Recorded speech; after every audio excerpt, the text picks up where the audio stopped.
This is House Planning Help episode 362. Hello, I'm Ben Adam Smith, and this is the podcast for you if you're interested in self-build or retrofit. I'm exploring what houses we should be building in the 21st century and trying to break down the major roadblocks that may get in our way. Coming up in this session, my guests are Clare and Ross Booth from Coldwells Build in Aberdeenshire. What would it be like to get a passive house the easy way? They've been working on a range of contemporary prefabricated turnkey passive house designs, so you could pick one and have it manufactured in their workshop. That does sound easy, you know, all the costs up front. So we'll be finding out more about that. So there is a slight backdrop going on here. I've kept a little bit quiet about the Scottish passive house equivalent legislation that has been proposed over the last few months. It's fantastic it's got this far, but I suppose there's always a slightly cynical side of me that just is worried. I'd rather report that it's all through and thank goodness they're embracing passive house. But I think we need to pause for a moment and understand that we're at a point in the road where, although a lot of good work has been done both by the practitioners in Scotland, lots of good certified passive house examples, the Passive House Trust again leading the way, brilliant. But there are concerns that what might get passed will not be quite up to scratch. So there is a consultation underway at the moment that is asking for our opinions. Anyone can do this, and we need as much support as possible to try and push this through. So we're using accurate tools, that we have absolute energy targets, quality assurance, a good timeline, all these sorts of things. The Passive House Trust has got it all sorted and will explain everything. So I'll put a link in the show notes, houseplanninghelp.com/362. We need your help on this one. Let's get to our featured interview with Clare and Ross Booth from Coldwells Build. We're going to explore an exciting new project that they're looking to scale up. So we'll dig into the details. I started by asking Ross about his background and how the business got going. I left school at 16 and got an apprenticeship as a joiner. And after my apprenticeship, I spent another year working on construction sites in the UK before moving over to Australia. I was working in Sydney for around 6 years before heading to, well, that's where I met Clare. And then we decided to move to London. Clare's background is journalism, so she wanted to get some experience working in London and some of the news stations there. So we headed back there, and whilst we were there, my parents were wanting to build a house back up in Scotland. So I moved back up to build that for them. And then from there, I got asked to do a few small projects for other people, and work just picked up from there. And I just thought, oh, well, I'll try and give it a go back here, set up our small business. And I kind of sole trader for a couple of years before becoming a limited company in 2016. And that's where Clare stepped in and started giving us a hand with obviously the bookkeeping side of things, but then more importantly, the marketing. And it's just grown from there, really. There's quite a lot of crossovers in the business world with that as well. You learn about marketing and learning about sort of how to promote a small business and writing blog articles and giving people good advice. So all of that, I think that skill set has actually really helped and translated into helping Ross run and grow this construction company. So together we always say it's a really good team, isn't it? Yeah. What about the location? I mean, this is quite a change from Sydney or London. How are you finding things, Clare? Initially, the weather took a bit of getting used to, but now I'm used to it, and I have to say I love it. I think Scotland, there is no prettier place, as far as I'm concerned, in the world. So, and I quite like the fact that there's seasons here, because back home where I'm from in Australia, I come from the tropics, so North Queensland, and we really only get 2 seasons, a wet season and a dry season. And so here I get to experience all seasons round. So it's wet season all year round here. I thought it was 4 seasons in one day. That was one of the ones that I've heard. Okay, so just looking at the construction journey then, Ross, you've gradually built more and more efficient houses. So maybe you could fill in that part of the journey to where you've got today, or do we already need to bring in this Scottish passive house equivalent bit of legislation that is being mulled over at the moment? I think in terms of us learning about energy efficiency, me personally, you get trained as a joiner, you get told how a house should be built, things are added into the plans by architects, and there's not really anyone there telling you why you're doing a specific thing, like installing an air tightness membrane. And it wasn't until we did our passive house training that a lot of these things you've been doing for quite a few years now, you realize, oh, that's why we're doing this. And oh, that's how we can improve on, taping your windows. That insulation should be installed a bit better for perimeter insulation to prevent thermal bridging and these sorts of things. And it's not anything that's taught in the construction industry unless you proactively go out and seek the training on it. So doing the passive house training has just helped us, even on the one-off builds that we're doing at the moment that aren't being built to the passive house standard. But you can implement those lessons that you learned in your training into every day. So the passive house training, who was it who decided to do this? Well, Claire can take credit for that. She's did a bit of networking and just got in touch with an architect, actually, who said that the government was doing some free training. And she signed us and the rest of the team up to it. And me, as a stuck in your ways sort of joiner, was a bit skeptical about it. But after the training, me and the whole team were completely sold on Passive House. So just goes to show it's if it can change me, it can change anyone. So how are things feeling in Scotland? You've got this legislation that hopefully will go through undiluted and unchanged, but are more and more people aware of this, or is it still you're just being told when you're in those early days when you're on site, this is what you've got to do, this is the job, this is how you do it, and then you just get on with it? That's the way you learn on sites. That's very much the way of it, actually. As an example, before I went to Australia, I'd never heard of an air tightness membrane because nobody used to install them. It wasn't a thing. And then when I came back from Australia, it was in all the plans. And I was like, what the hell is this for? You sort of think, what's the purpose of it? We've never needed it before. I guess that's probably why there's a bit of a performance gap, because you're being told to put things in and you just don't know if you're doing it right. You don't know if you're doing it wrong. You're going off of what other tradesmen say, and nobody's had any training in it. I do think there is more and more awareness, though, of passive house. And I think it's come to the forefront in a lot of people's minds, just the general public's minds. More recently, we've seen the energy price rises. Increasingly, clients who get in touch with us are saying energy efficiency is now one of their top priorities when they want to build a home. And to quote a gentleman that got in touch with us, I mean, he said he felt almost quite anxious watching the meter tick up and to see, how much he's spending on his heating bills every single day. And he said he doesn't want his hard-earned savings and his pension just to be going on heating bills. So I think more and more people are becoming aware of the need and the importance of building energy efficient homes. So from the general public's view, it's becoming more and more well known now. Well, I always remember in my very early days of making this podcast that Ted Stevens, who was then the chair of NAXPA, was saying to me, well, there are pretty much two ways that things are going to change. One is that we just demand it. We say, we want better standards. We've heard of this. We want this. And then the flip side is the regulation that if standards are incrementally increased, then you've obviously got to meet those. So those two things. So what are you doing trying to make passive house homes, maybe turnkey solutions for people? How has that come about and where are you at with it? Our business predominantly bread and butter has been building custom bespoke one-off homes for private clients and self-builders. And doing that, we are with clients day in, day out. Well, certainly Ross is, being on the job, living and breathing it with them. We get to see the highs of all the projects, but we also see the challenges as well.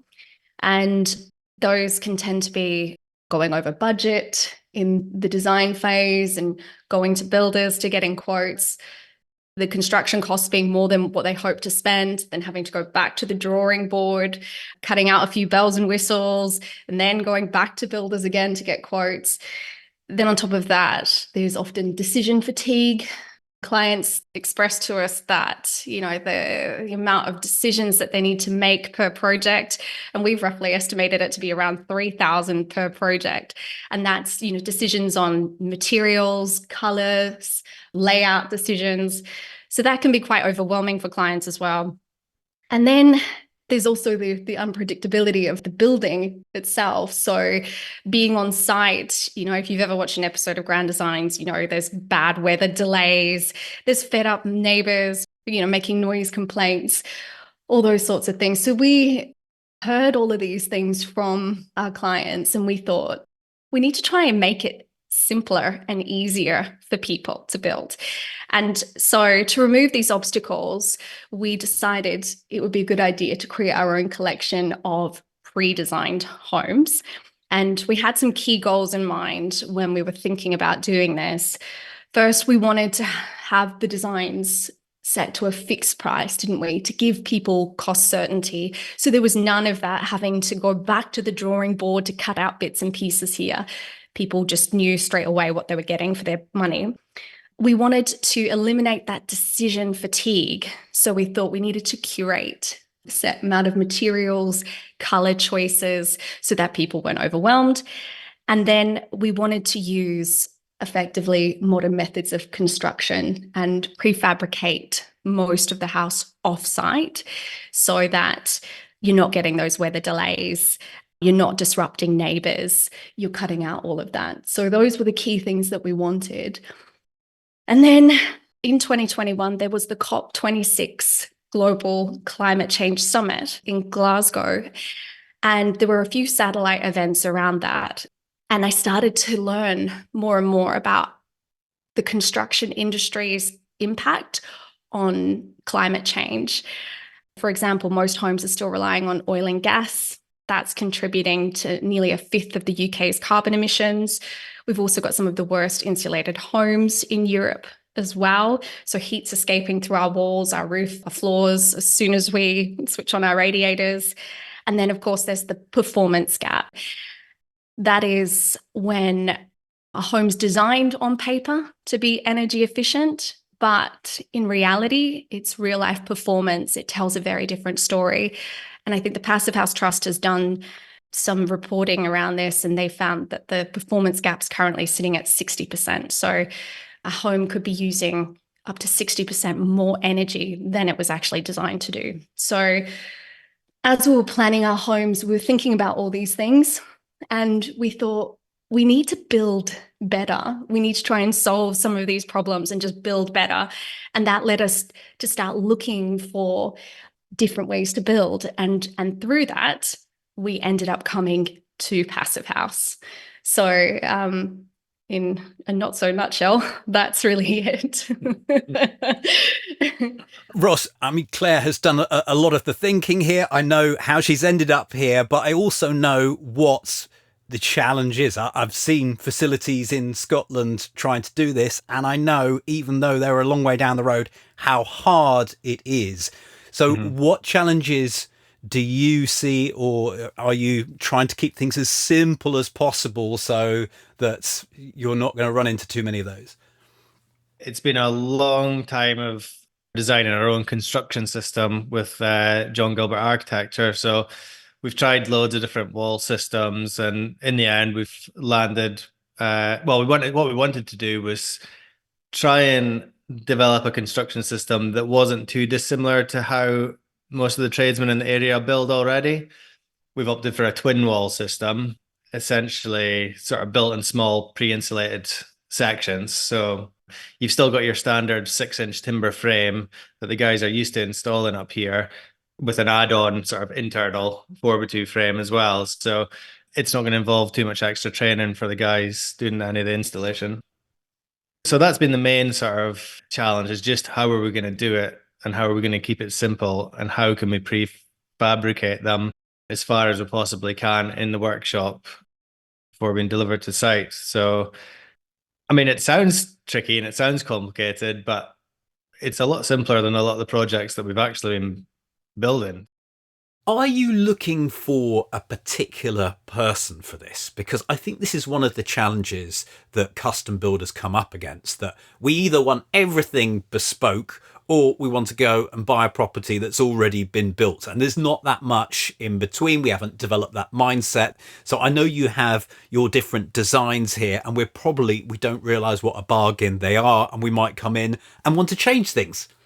If someone wants to customize one of our pre-designed homes, that's a completely different service. That's a custom design, because we are going back to the drawing board a little bit. We're happy to make any internal layout changes, but when it starts involving structural changes, then that's not one of our pre-designed homes then. So there's a set of rules which we need to follow to make sure this is streamlined and repeatable, and redesigning the entire house from scratch isn't one of them. What, you don't want to do that? So who is that client? Who do you think it is? Have you identified what these people might be, or is it actually going to come around from land? I don't know. That could be another way that I've seen other outfits almost get that side of things sorted first and then try and sell the idea to people. How are you going to bring it to your customers, or get your customers to the product? So the idea is that the clients, when they come to us, will have land, and we will then be able to work with them in order to get planning permission and building warrant to build on their land. So that is one of the stipulations that we have, is that they need to have land. In terms of the client that we're seeing that's coming to us, it's generally retired people who Or coming up to retirement. Yeah, or coming up to retirement, that really just want to make sure they're getting a bang for their buck when they get a house that's going to perform as it's been designed. So that's really the typical client we're seeing at the moment. Although that's not to say our very first clients that we've currently got a passive house going through planning permission in rural Aberdeenshire, and they're a young couple with a baby, and they very much wanted passive house, didn't they? Because they were aware of it, they knew the benefits of it, and they wanted to bring up their young family in a passive house. So it is a bit of a mixed bag in these early days. So we'll have to wait and see, really. And can you explain a little bit about the process? Hello, I'm a new customer here. I like the look of this. Tell me a bit more. Yeah, so there's obviously a bit of a process. Upon first getting in touch, there are a few requirements that you'll need to move on to the next stage, such as have a plot. You need to choose one of the houses. Does it work for your budget? XYZ. Before moving on to a concept agreement. So that's where client will have chosen a house. If they want to make any internal layout changes, that can be done, providing there's no structural changes. We'll prepare a site plan and effectively get it prepared for planning permission. If everyone's happy, we'll do a cost check, make sure it's within budget before submitting it to planning. Once planning has been approved, we'll then go on to a preliminary building agreement. We can then start looking at the internal finishes. We can have your kitchen pre-designed, your floor finishes can be selected, driveway finishes. We can get the cost to where as accurate as it can possibly be. We'll then submit for building warrant, or architects will. Once that's been approved, we can then present to the client, this was your brief, this was your budget. We've hopefully come in just underneath the budget, and you've got a building warrant ready to go. So if you're happy, you can sign a building contract, then we'll get the house built. Have we nailed down costs so that really at that stage when you pull the trigger, you know what the costs are at all? Yeah, absolutely. If there's any changes along the way that is going to impact on cost, the client will be notified. So if they made a request for, say, for example, I'd like an extra 10 square meters of paving externally, they'll know what that cost is and know the additional cost before it's submitted for building warrant. And then how does the process look from there? How long is it going to take to realise? Is there a bit of a queue forming in the workshop? I think we would like to start prefabricating the home within 3 months of having a contract signed. And then whilst we are prefabricating, we can have our groundworks team on site preparing foundations, substructure, floor slab ready for the timber frame when it arrives. To wind and watertight stage, once the timber frame is delivered to site, we can have it wind, watertight and airtight within days, really. The cladding will be pre-installed, the wall panels and roof panels will be pre-insulated, the airtightness membranes will be pre-fitted, and all the joints will need to be taped on site. So it's quite a quick turnaround from it arriving on site. And are we left then with a finished shell that we're going to have to fit out ourselves, or how does that bit work? If you live in Aberdeenshire and you'd like a turnkey house, we can do that. But if you live outside of Aberdeenshire, we can do what we're calling a U-build service. So just as you said, it'll be complete externally, and then you can use your own local tradesman to complete the internals. And how does it come together on site? Is this going to be, just a matter of days? Is it one of those sorts of come together? Yeah, it's all, everything is craned into position. The only things that would add extra time is like the roof finish. So if you've chosen to go for a slated roof, you would probably need to get a local roof slater to do that. We couldn't really offer that if it's outside of Aberdeenshire. If it's a standing seam metal roof, we can fit that, and we can fit that in a couple of days. So within a couple of weeks, your home's complete externally. We talked a little bit about cost, but what are the costs and how is it nailed down? Is it per home or per square meter? Just to give us a guide. So we're going to be advertising prices per home, and we have had a quantity surveyor that works with us, calculate the average price of one of the homes. And that's kind of been based on having a level site. To give you an example, one of our houses, a 4-bedroom bungalow, we think the turnkey price for that, the average turnkey price for that is currently sitting at around £430,000.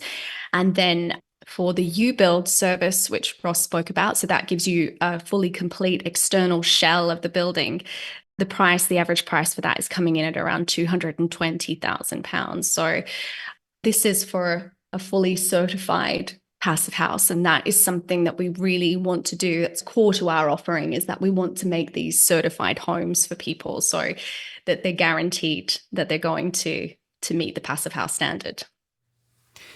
You've been working with John Gilbert Architects, which I know quite well. I've visited them before and know a few people from the practice.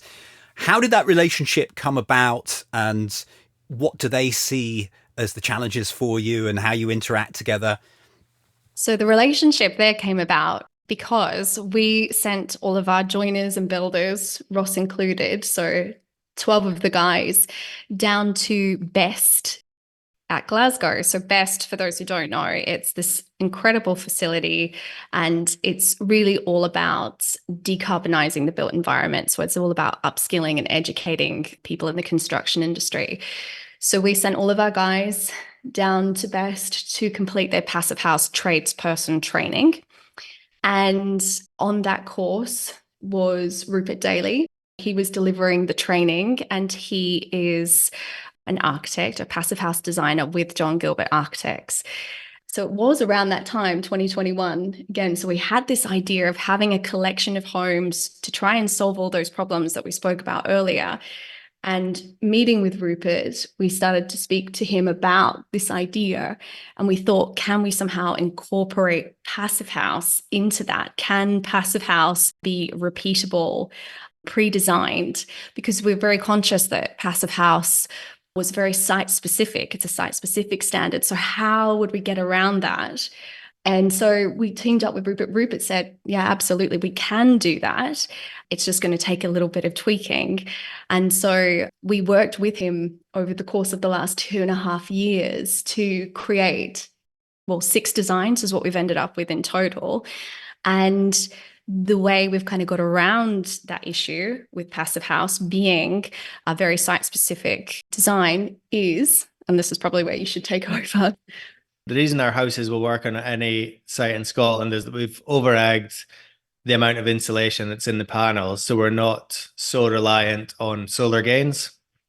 So we've got quite a chunky wall and roof system, and Rupert has tested the house on PHPP on a coastal exposed site in the northeast of Scotland, and we've tried it in every orientation, and it has passed Scotland's Passivhaus certification on every orientation. So that's how we know it'll work. I like it. Sounds good. Well, we must maybe reconnect again a little while down the road, and when we've got some case studies. And if I could help you or wave a magic wand, where are you at with the business? What are the next steps? Next steps for us, we've got the launch coming up of the Passivhaus collection, and that's going to be early November. We're currently aiming for. So we'd like to get them out into the public and just get people interested. We have already had quite a lot of interest, which has been fantastic. So we've had to kind of just tell people, just wait. We've got a waiting list at the moment because but we are very much set up now for it, aren't we? Yeah. It's been one of these organic growth things that we've had to just slowly develop over time as and when we could. We've got the workshop now where we're going to be prefabricating everything. We're all set up with that. Ross has done the construction system. He's worked with Rupert on that. We've got the designs. We're just about ready to go, which is really exciting because for us, it's the culmination of almost 3 years worth of work and making all those decisions behind the scenes. Have you got a tricky point coming up then when you're going to be working on the business that's going through, but also you're needed back at the workshop? Have you thought that one through? We're quite a small company, so we're never going to overstretch ourselves. So if it gets to a stage where we think the quality of our work is going to start decreasing because we've overloaded ourselves, then we just need to scale back. It's not like we're not going to flick a switch and then go from building our custom homes to building nothing but Passivhaus homes. We've got a lot of strong relationships with other architects as well that we still do work for and will continue to do work with. I think it was just going to naturally sort of evolve. I think nobody can say, we don't know how much demand we're going to get for it. So we could be flooded with inquiries. How close are you to the first customers, or are you actually not taking the first customers? How's it working there? We already have our first customers. So we wanted to try and get one up and running, really, didn't we? Yeah. So we do have already one customer who's local to us, and that's currently going through planning permission. Come November, we'll be more ready and able to start accepting customers. But initially, we don't want to, as Ross said, overload ourselves. So we will be limiting the amount that we will be able to do at first. Mm.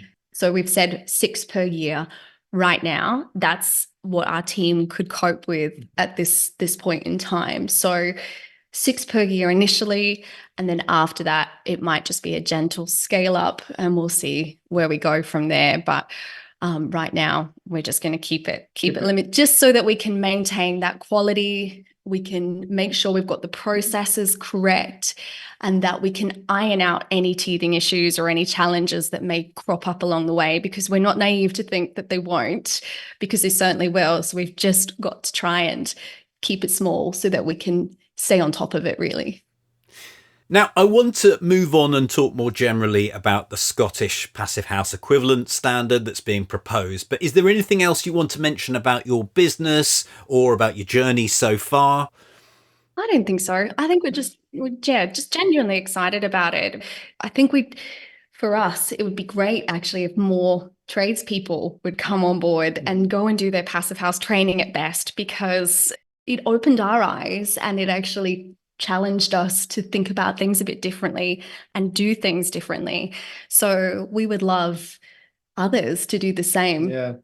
You actually get a lot more satisfaction out of building that way when you know why you're doing things that way, rather than just hoping it's right. Yeah, and you get the finished buildings. I live in a passive house. They're just better. Yeah. You don't want to go back the other way. So I think you're on the right track there.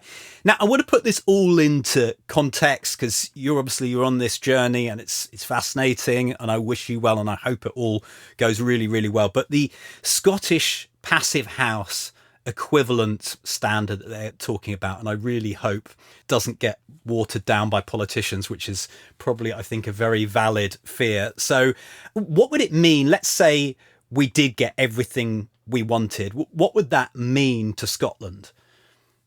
Essentially, better quality housing. That's what it would mean. I mean, you're correct. It's not yet known how this is going to work in practice, but we do know that the new legislation aims to develop a building standard that is similar to Passive House. So it's hoped that Scotland's homes of the future will deliver equivalent performance for health, comfort, low heating bills.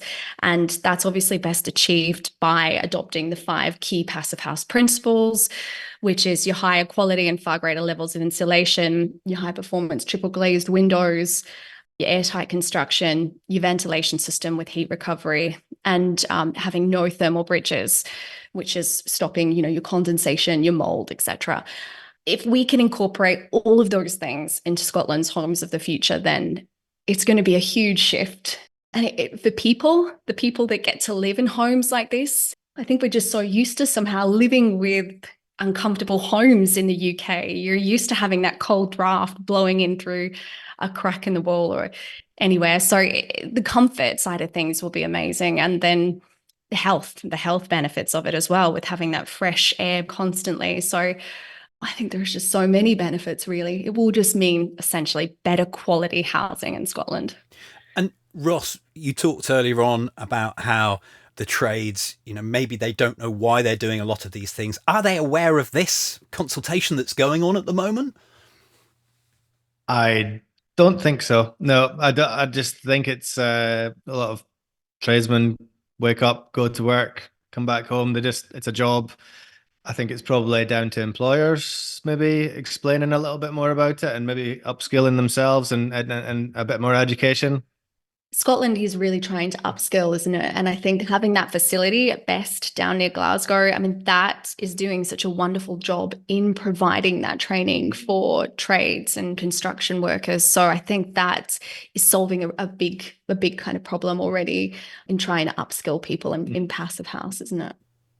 If you're listening to this podcast at the time it's released, we try and make these podcasts evergreen, and we've started with your story here and your ambition into Passive House on purpose. But if you're listening to this now, as it goes out, please take the time to do the consultation. And we really hope that this will make a difference because, as we've already talked about, it will just lead to better houses. Well, thank you so much for your time today. Really appreciate it. Great. Thank you, Ben. Head online to take a look at the show notes that accompany this session, houseplanninghelp.com/362, where you can review the key points once again in our summary. We got some photos as well of some of their past projects. You can have a look at what these contemporary homes would be like. Perhaps you want to find out more about Coldwells Build. Well, we will link you to their website. And importantly, as we mentioned, the Scottish Passive House equivalent legislation. If you can help in that consultation, please do. There's a link in the show notes. houseplanninghelp.com/362. My call to action is to check out the Hub, and this is the membership community that I run alongside House Planning Help, designed to help you further. If you're in the early days of looking into building your own house or retrofitting, then we've got so much stuff to dig into, whether it's live training sessions with our guest experts, our courses, our in-depth video case studies, because we've been filming on different projects. We just want to give you more opportunity to research.